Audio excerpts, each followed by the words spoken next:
An oil paper bundle falls. I catch it, and the sweet smell of pastries hits me.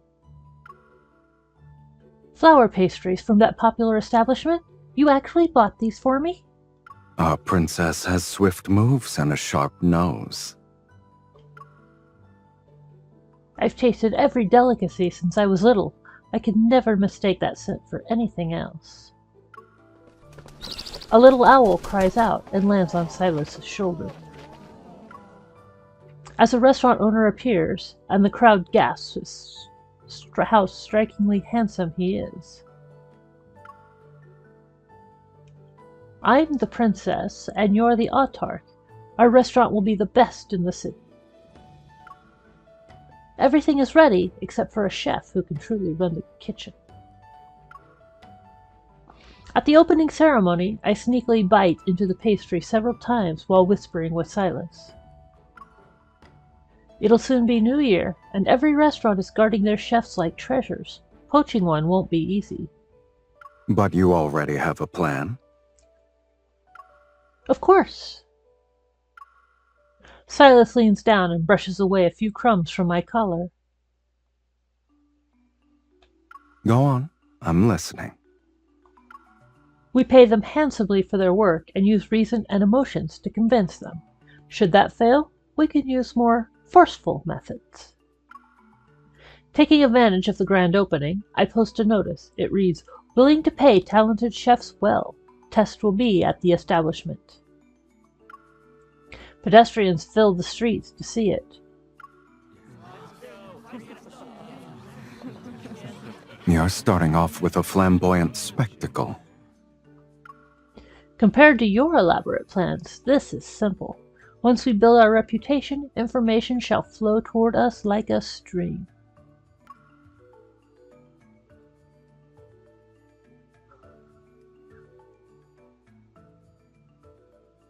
Shanyu City lies beyond the royal court's reach. Its autarch, Sylus, is unmatched in wealth and power. I'm an imperial princess who chose Sylus to be my prince consort. It was by chance.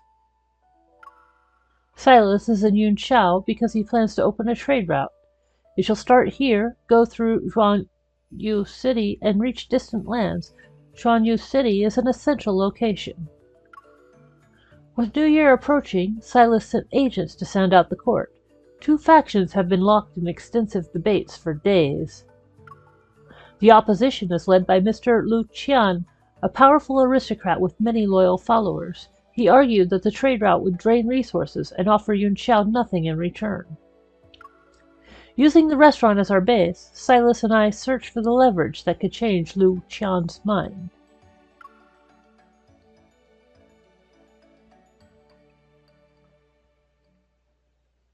Lu Qian is famously stubborn. How will you deal with him? As per your suggestion, we'll start with diplomacy. Offer benefits, reason with him, and appeal to his feelings if possible. Pressure should only be utilized when necessary. Those words from Sylus carry subtle, unreadable depths. Considering the fact that it's you, there will only be benefits prior to using pressure. It depends on who must be dealt with. If he's truly immune to bribes or threats, then I'll reason with him. So you actually change your approach for each person? Seeing the crowd drawn to the notice, the legendary autarch of Shanyu reveals a satisfied smile. Doesn't that match your style too? Great minds think alike.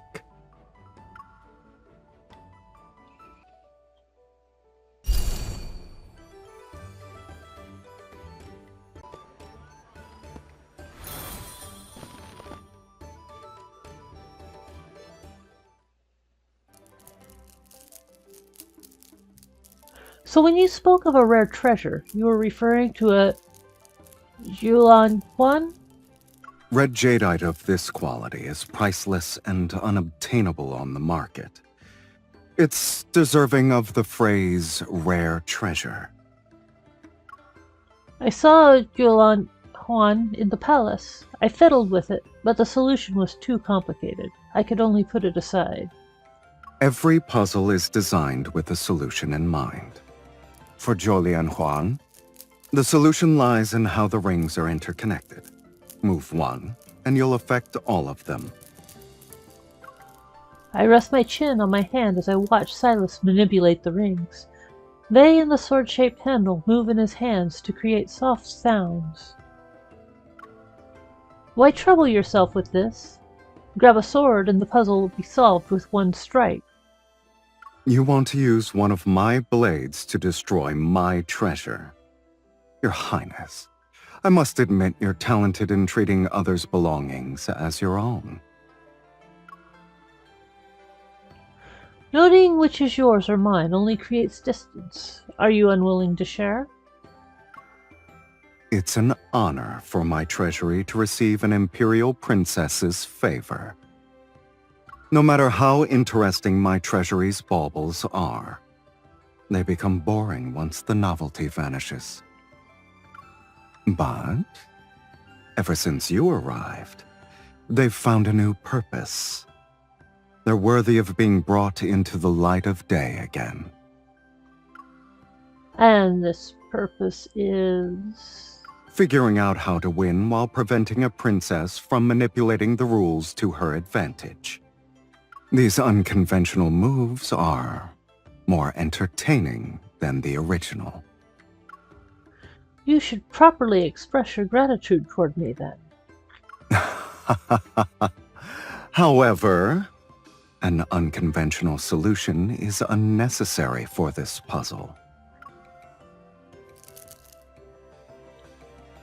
He places the partially solved Julian Juan in my hand. The jadeite is warm as it retains the heat from Sylus's palm. He gives me several pieces of advice, and I manipulate the rings. The final link is undone as it softly clicks. That's it? A Julian Juan represents entangled emotions. In old traditions, it symbolizes yearning. When this puzzle of mine reached your hands, it found its own resolution.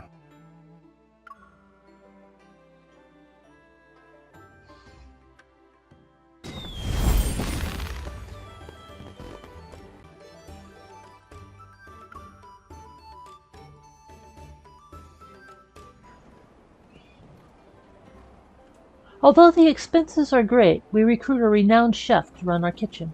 Our restaurant's reputation significantly improves, which attracts a steady stream of customers day after day. With the restaurant running smoothly, we finally have some time to ourselves.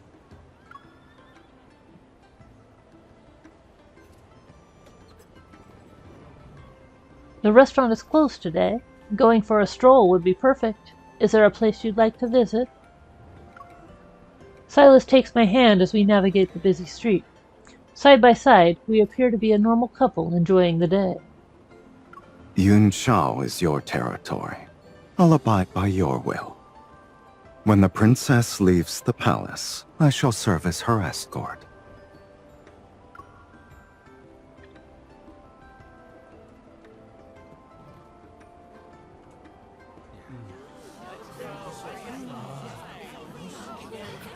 Yun Shao is decorated for New Year. Lanterns hang high, red silk drapes the streets, and the whole city is brimming with festive cheer. Play some pitch pot, succeed in 9 throws out of 10, and win a reward! A crowd is gathered around the stall, and the rack beside it is crammed with colorful, enticing items. The stall owner sees us holding hands, grins knowingly, and points to an intricate lantern that sways gently. Couples who both succeed in 9 throws out of 10 win the best! During my time at the palace, I excelled in playing pitch pot. Shall we give it a try? We can, but doing it for a lantern is rather dull. Why don't we make it more interesting and add our own wager? What do you have in mind? Whoever has the higher score wins, and the loser must give the victor a gift. Sounds simple. I accept.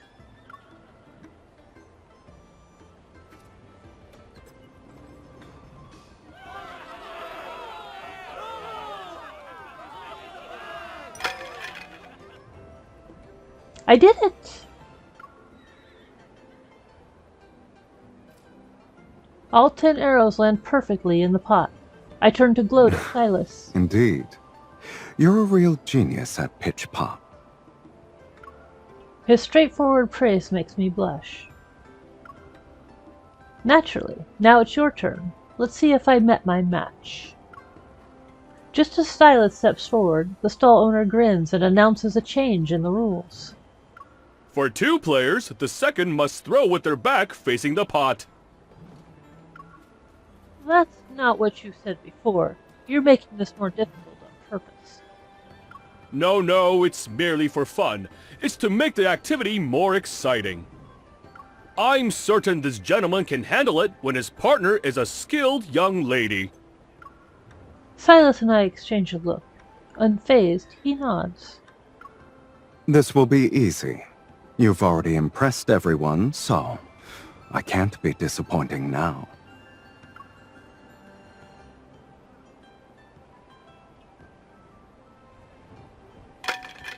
Sylus turns his back, flicks his wrist, and each arrow whistles through the air. The last arrow only grazes the rim before falling to the ground. 9 successful throws. We leave the stall with the lantern.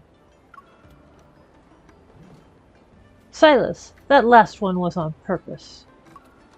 You wanted an excuse to give me a gift. Pitch pot is about keeping your mind steady. But when you're thinking about someone, your aim tends to meander. That single miss feels less like a mistake and more like a quiet confession. The lantern tassels sway with each step, and my mood feels similarly light. Then choose carefully. I'm keeping whatever you give me, and I'll look at it every day.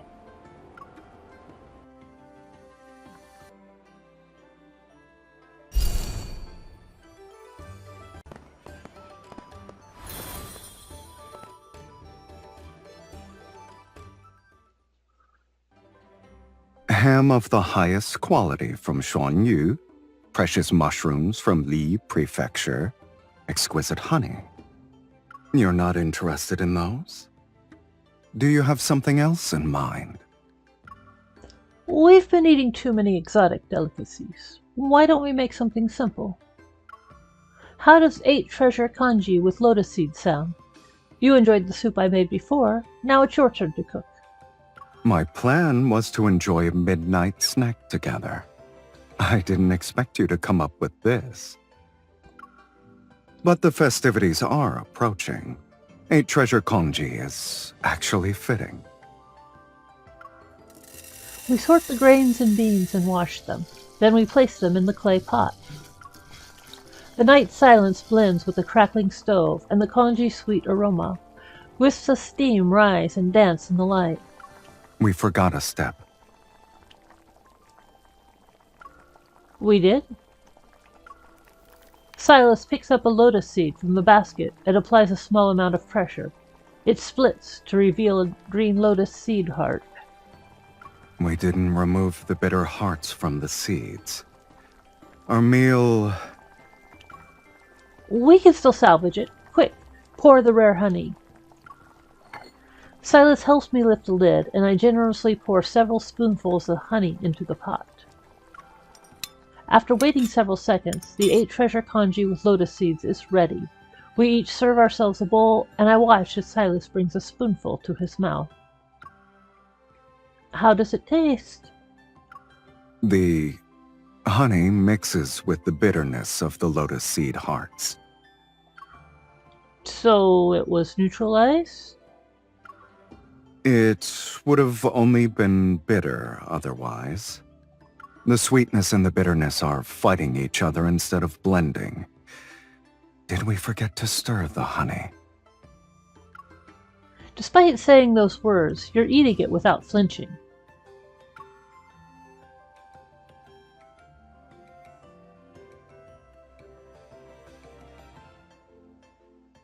Sylus smooths my furrowed brow. There's a hint of amusement in his voice.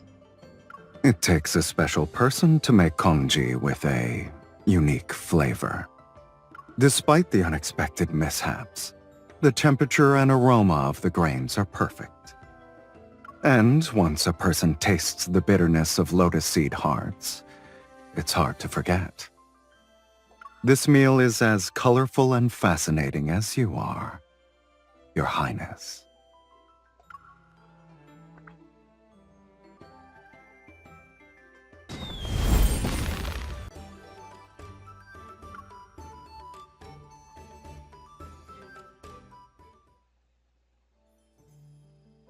Running a restaurant means competition is inevitable, even more so in Yunshao's streets where every inch of land is worth its weight in gold.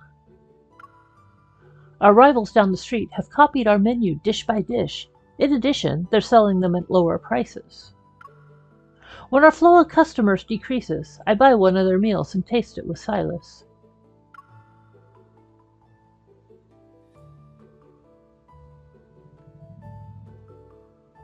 It looks the same, yet the flavor still can't compare. They resorted to dirty tricks since they can't beat us with honest means. In that case, we'll outmaneuver them in plain sight. Our name already carries more weight. We only need to rely on it. They won't be able to stay afloat then.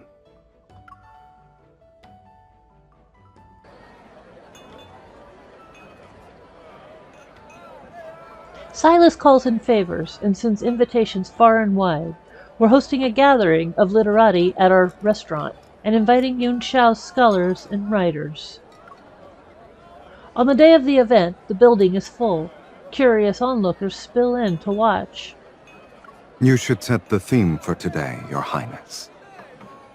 Banquets aren't new to you. I expect this to be a trivial matter. Of course. I attended countless banquets every year as I grew up. I even turned down half of them to get some peace and quiet. I don't recall seeing you attend any gatherings of literati in Chuanyu. I assumed you weren't interested in meetings between intellectuals. Literature, politics, they're tools when you need them.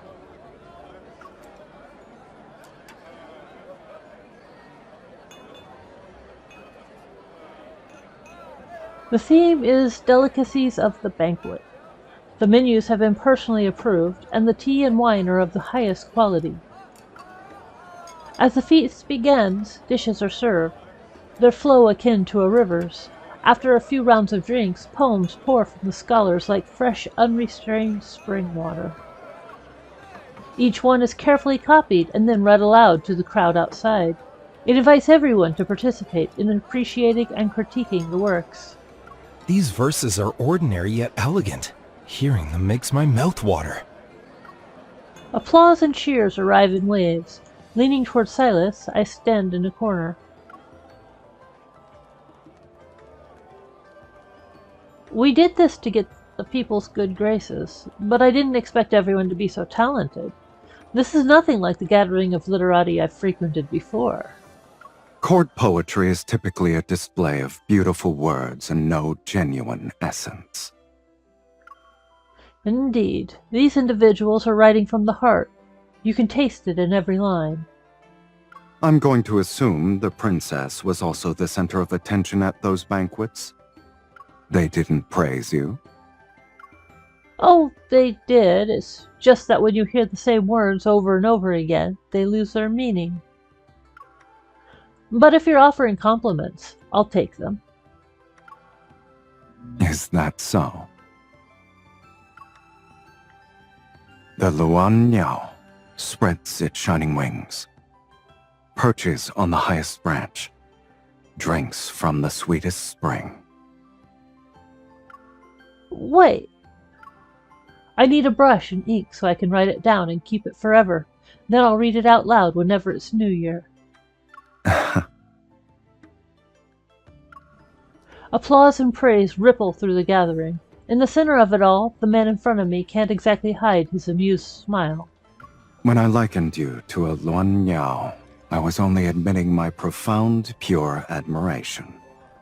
As for the rest of the poem,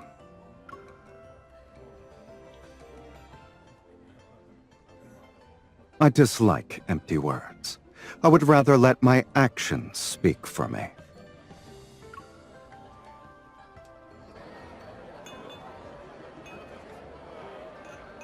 Once the event ends, our restaurant is transformed into a place for culture and elegance. Our imitators can only dream of being able to compete against us. Customers flock back to us in greater numbers. And we attracted one of Lu Qian's disciples. What a pleasant surprise. Wait, is that truly the case? He has a love of elegance and fine food. This suited his taste, so of course he wouldn't miss it. Unsurprisingly, it was part of the plan. We'll kill two birds with one stone.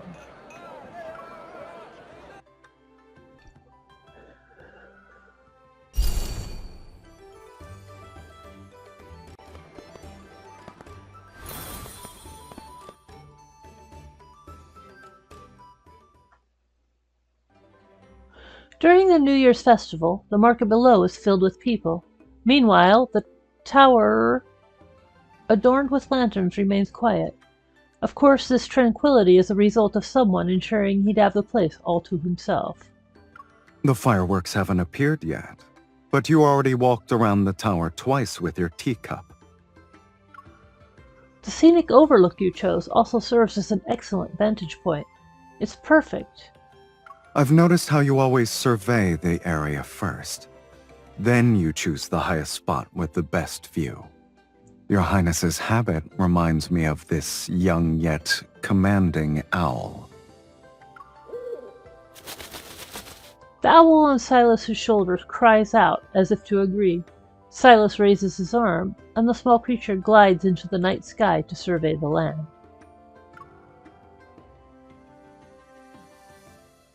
I've also noticed something.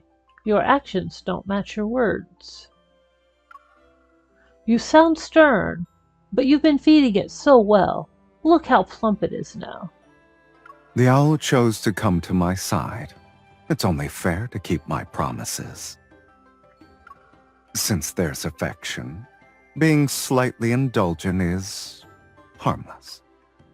He turns to me, and I notice the mischief in his gaze. Pretending to be calm, I look at the bell-shaped wind chimes hanging from the eaves. These wind chimes remind me of the love bell in that detached palace. When the new year is about to arrive, the maids ring that bell to pray for blessings, yes? It's a shame we're too far away to hear it in Yunchao. You want to hear it? That's a simple request. Distant fireworks suddenly illuminate the night sky. A whistle cuts through the night, and the owl swoops down in response. Its wings stir the air, and the wind chimes resound. The clear, distant melody flows into my ear with each ring. A boundary between us and the outside world's chaos is drawn. Where there is affection, there shall be chimes that stir the heart. Your Highness, you said these wind chimes reminded you of the love bell. Do they sound similar as well? Under the fireworks, I look at him. The chime's tune intertwines with my heartbeat and echoes in my mind. Indeed, it's like the bell we rang at the detached palace. It echoes as we step into a new year.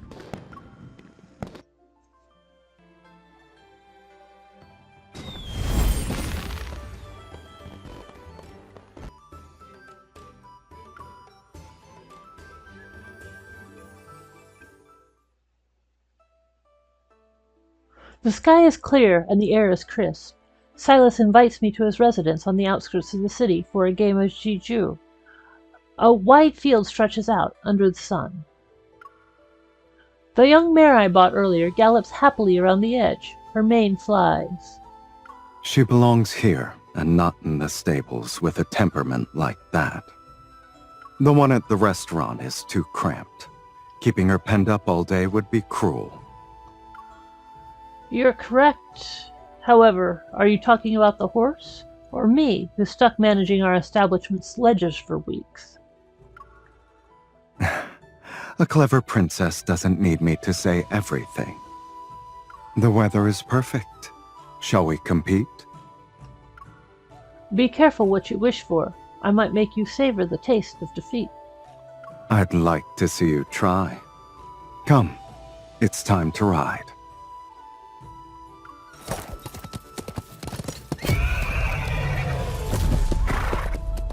We split into 2 teams with our attendants and charge across the field. Our scores keep up with each other during the fierce game. When the points are tallied, it's a tie.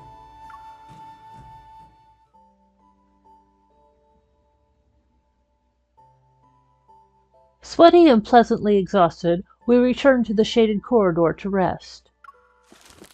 The scent of hot tea drifts through the air. Sylus sits across from me on a bamboo mat as I push a Shuanglu set toward him. Neither of us won outside, so you want to try a different battlefield? I give a soft, defiant little hum and start setting up the board. Your ball control was almost unfair. At least with the Shuanglu game, a good roll of the dice can even the odds. And fortune oft favors me. Perhaps some of it rubbed off on you. We'll see whether or not that's true. We take turns rolling and moving our pieces. As we play, Sylus steers the conversation back to business. The contact we made with Lu Qian's disciple has paid off. Sylus uncovered everything from his habits to the essays he wrote for the imperial exams. You even found the papers for his exam? How? Business is about finding leverage, and leverage starts with knowing what someone values. Everything is negotiable, so long as there's a price. He said it nonchalantly, but I know the planning was painstaking. On the board, I play aggressively and corner his pieces whenever I get the chance. I'm still the one who's ahead. It's not surprising, since I already managed to win you over. Sylus's dice rolls are terrible, but his moves are sharp. It's a close match. Her Highness is similar to these dice. Every side is a surprise, and predicting is impossible. I believe you gave me a compliment. You may see it as such, if that's what you want. It's precisely why matching wits with you is never boring, Princess. Then what's the reward you prepared for me this time? You've already won. You're better at giving people what they want. Perhaps you should teach me how to do it. I recall my wild attempts to win Sylus's heart, the times I failed and the times I kept trying until I succeeded. The trick is simple. To obtain a pure, sincere heart, one must offer a pure, sincere heart. It's the fairest trade in the world. I toss the dice carelessly, and they show the highest possible roll. Sylus glances at them and reveals a serene smile. All right. I'll remember that.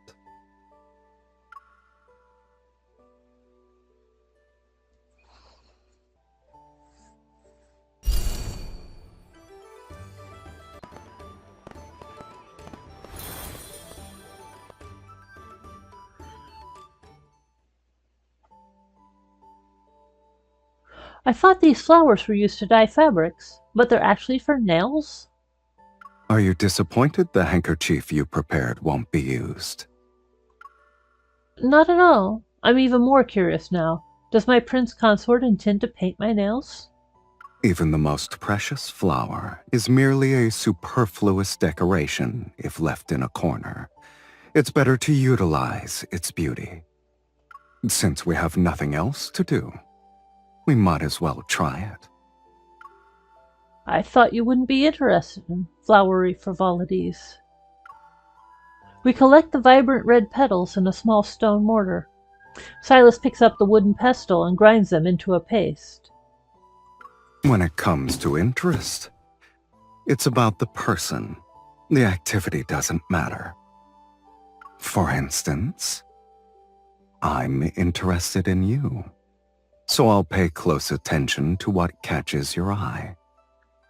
Yesterday you forgot to set down your teacup when you saw someone with red nails. I noticed how beautiful her nails were and couldn't help but get a closer look. I've been wanting a little change for the new year, too. After grinding the paste and mixing in alum to set the color, Sylus scoops up a small amount using a bamboo slip. He quirks his eyebrow as he looks at me. Give me your hand.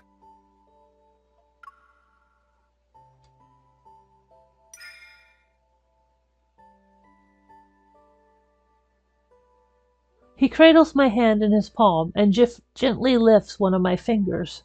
With a bamboo slip, he applies the paste onto my nail. For an autarch who governs a large territory, I imagine planning for a tiny plot of land is a new experience. If you keep fidgeting, this plot shall fall into chaos. Paste that's applied incorrectly will be difficult to clean. My prince consort's patience is remarkable. It's limited. To be more specific, it depends on the matter's significance and whether the other person can pay the price. The warmth between our fingers mingles with the scent of flowers. After applying the paste, he wraps my fingers in lotus leaves. The paste can be washed off once the night passes, and the color will be left behind. I wiggle my wrapped fingers. However, the sensation is slightly uncomfortable. So, how should I pay you for this? If it's you, I'll make an exception. Even if it's just a moment of your time. I want it all to myself.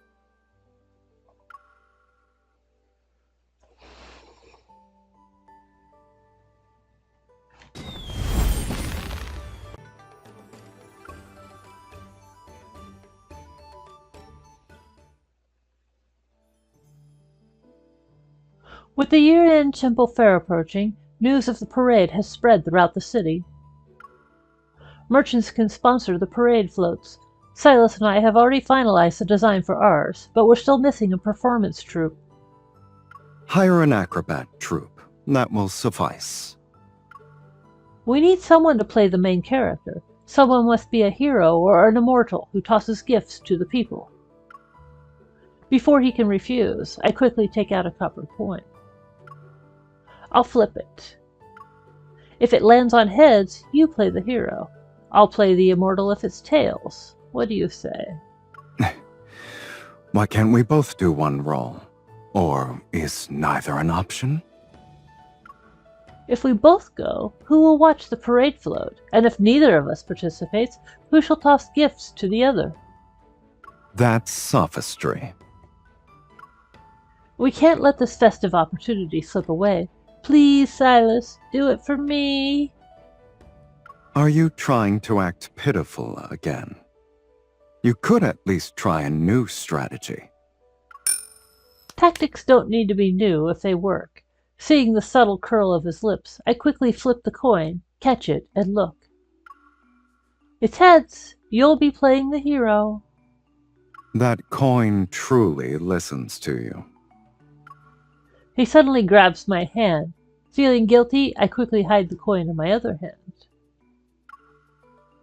Make sure you toss me something valuable. Of course. Use both hands when you catch it.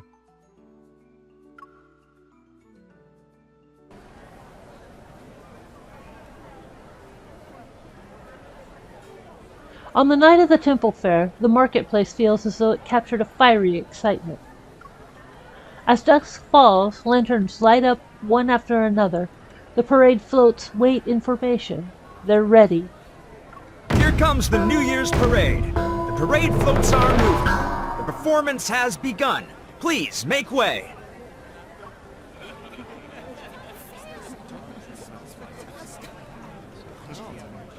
The parade floats begin their journey down the street. I follow the crowd, stand on my tiptoes, and wave at Sylus, who's on our parade float. Sylus!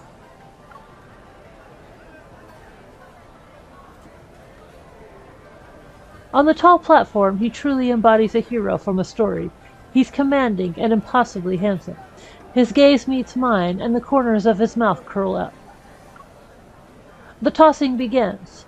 Lucky pastries, coins, and 5-colored strings fly through the air into eager hands.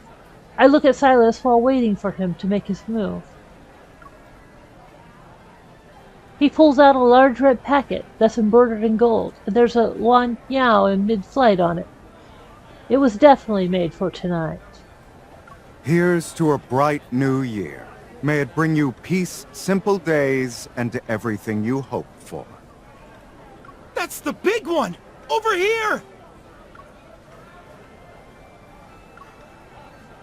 With a flick of his wrist, the packet arcs through the air and lands in my arms.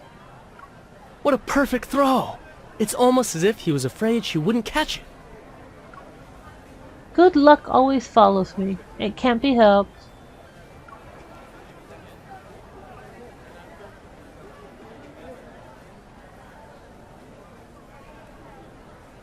After going around the district twice, the crowd starts to disperse.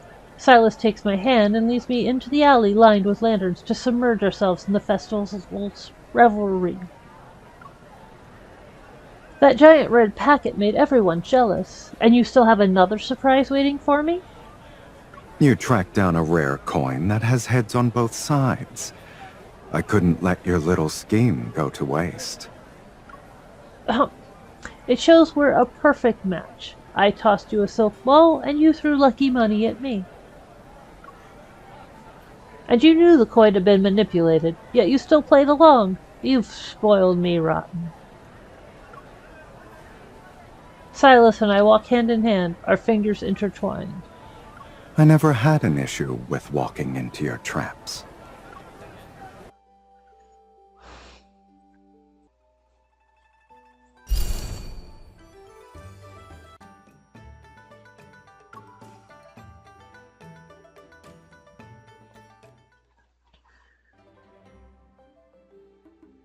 Using the intel we gathered over the past few days, Sylus found the breakthrough he needed.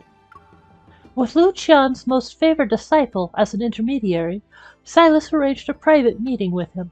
It lasted for almost 4 hours, and no outsiders know what was said. After Sylus left, Minister Lu Qian stayed at his desk by candlelight until dawn. During the next Imperial Assembly, the trade route plan was approved and scheduled to begin after the new year.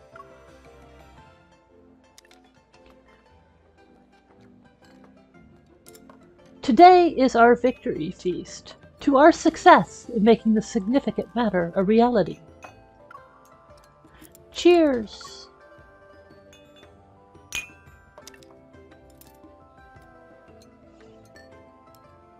Speaking of which, how did you convince Minister Lu Qian? You still haven't told me your secret. He isn't swayed by money or favors, and personal relationships won't make him budge. So I changed tactics. I won him over with facts and proved to him that the trade route would bring lasting benefits to Yun Shao's legacy. But he must still be concerned about the resources. That's why we need business partners as part of our solution. We promised wealthy merchants a share of the management rights, and offered trading privileges to the nations along the route. They provide money and manpower, sharing the risks and the gains. Sylus taps my hand to remind me about my chopsticks. I almost forgot about my food. What finally convinced him was rather simple. I made him believe. We may oppose each other in politics, but we each desire lasting stability and long-term prosperity. I see, but it sounds like you left out half the story. Which city's lasting stability, and whose long-term prosperity? The greater good was the argument I used to convince him. I never said I didn't have my own reasons. Whoever sets up the game should be the one who wins the most. The warehouses along the route, the fees, the right to allocate resources first. All of that already belongs to Shen Yu. Hence why our efforts were worthwhile.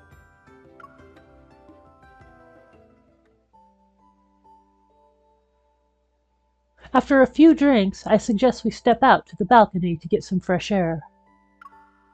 The street below is blazing with lanterns for the festival. It's a river of light flowing through the night.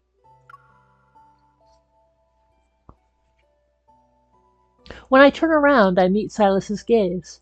The night breeze brushes past us. The lantern's glow drenches half his figure, and the other is blurred by shadows. A festival is ongoing, and there's only us. This is the perfect opportunity to give a gift. Where is it? Why hasn't he revealed it to me yet? I sneak a glance toward his sleeve, but I notice him looking at me. He knows what I'm thinking. Are you feeling impatient? I always keep my promises. He places an ornate wooden box into my hands. I press the clasp. Click! It slowly opens. Inside lies a golden bronze mirror inlaid with white jade. It's carved with soaring luniao, and in the faint lantern's light I see my reflection. Surely you have plenty of jewels and treasure, so I chose something different. For New Year's, may you glow like gold and jade, and may you ascend like a luan niao and soar as high as the sky will let you. Sylus leans down as if trying to read my answer in my eyes. To obtain a pure, sincere heart, one must offer a pure, sincere heart. What do you think? So, this is his answer, and perhaps he sees mine in my eyes. I feel it. One pure, sincere heart for another is truly the fairest trade in the world. He gently touches my cheek. In the distance, fireworks burst to my heart's rhythm. He leans in, his words somewhere between a whisper and a vow. That's not all. I'm greedy. I want more. And I want it to last. It should continue for the rest of tonight. And in every year to come.